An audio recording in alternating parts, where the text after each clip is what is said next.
In this video we're going to check over this Canon AE-1 35mm film SLR camera equipped with the FD 50mm f1.8 lens.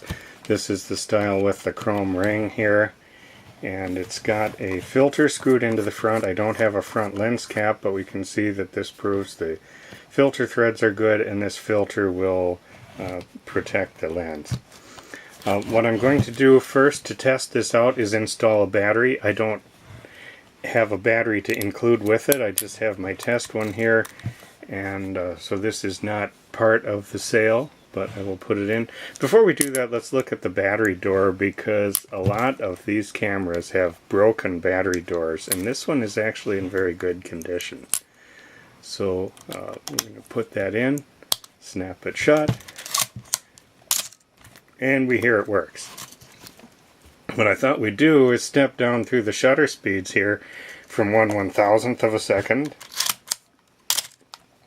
1/500th, 1/250th, 1/125th, 1/60th, 1/30th, 1/15th, 1/8th, 1/4 second, 1/2 second. And while we're doing these slow ones, you can notice here that I've got the lens stopped down to f16, and so here we go at 1 second and we can watch the blades close. We saw that happen. At 2 seconds, and the bulb setting that as long as I hold the button down, the shutter stays open, the lens stays stopped down, and it completes the cycle when I let go. So we're going to set this back up here at a higher speed and test out the self-timer. To do that, we pull this forward and we press the button, and we can see the flashing red light there on the top, and we'll watch as it finishes. Okay, and we saw that. So the self-timer's working.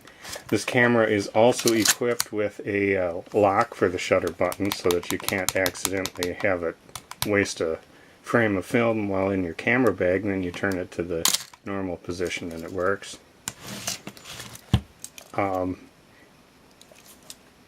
It's in quite good condition. The rubber eye cup, it's a little stiff, but it's still very pliable, so that's good. These are removable, so if you don't like this kind of thing, it's easy to just pull it off. But it is a Canon brand. If we open up the back, pulling up on the rewind knob, we can see the curtains look good, the film transport looks good. And if we go over here to the film door, actually very little residue on the door edges, so the light seals are probably pretty good. You feel kind of dried out, maybe just a little bit sticky there.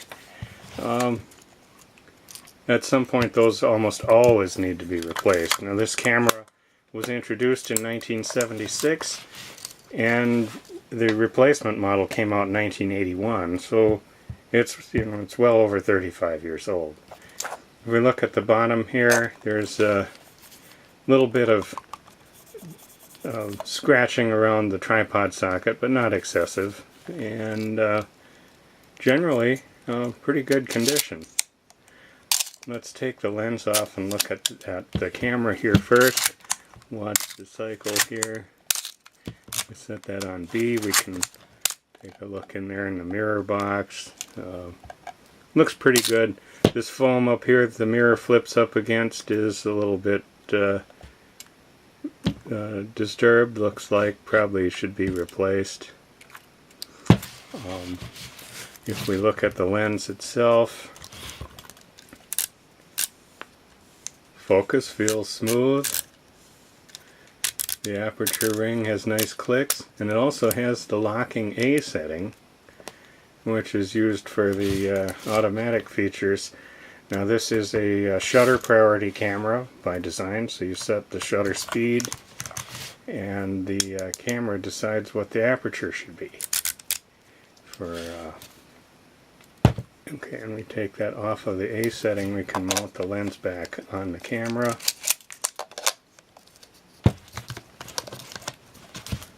Well, you gotta have that all the way over so then the red dot lines up.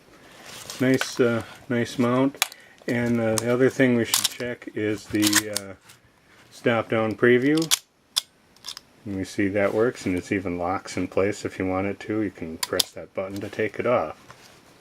So, reasonably nice example of the Canon AE-1 35mm SLR camera.